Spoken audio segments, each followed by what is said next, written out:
মাইয়া মানুষ অনেক সুন্দর একটা খেলা জানে। ছোটবেলায় পুতুলে মানুষ বানায় খেলে, আর বড় বেলায় মানুষকে পুতুল বানায় খেলে। বিয়া করছিলাম 5 বছরের প্রেম আর 1.5 বছরের সম্পর্ক। বিয়া 10 দিন আগে আমার ডিভোর্স হয়ে গেছে, সে আরেকটা বিয়া করে ফেলাইছে। কেন ছেড়ে গেছে এটা তো আমি কইতে পারব না, তার ব্যক্তিগত ব্যাপার, কি জন্য ছেড়ে গেছে। কিন্তু আমি আমার সাইড থেকে ওরে কোনো কমতি রাখি নাই দেওয়া। একটা মেয়েকে যতটুকু ভালোবাসার প্রয়োজন আমি ততটুকুই ভালোবাসছিলাম। মেয়েরা টাকার পাবে, তার জন্য আমার ফ্যামিলি ছাড়ছি, সে আমার ছেড়ে চলে গেছে।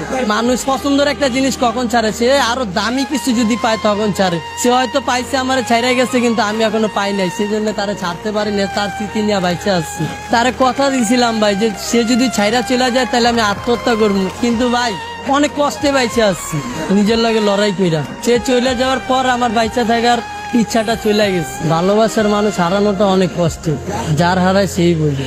আজকে ওই মেয়ের কারণে আমি রাস্তায় ঠিক মতো খাইতে পারি না, না খেয়ে রাস্তায় রাস্তায় গেছি। আমি আমার ফ্যামিলির কাছেও চাইলেও যাইতে পারি না, কারণ তার জন্য আমার ফ্যামিলি ছেড়ে আসছে, আর সেই মানুষটা আমারে ছেড়ে গেছে। নারী তুমি ধন্য, পুরুষ মানুষের মন ভাঙার জন্য। তাকে কি এমন কোনো কথা আছে যেটা বলা হয়নি, আজকে আমাদের মাধ্যমে বলবেন? তাকে একটা কথাই বলবো, আমি আজও তোমাকে ভালোবাসি। আপনার মুখে আমি একটা গান শুনতে চাচ্ছি।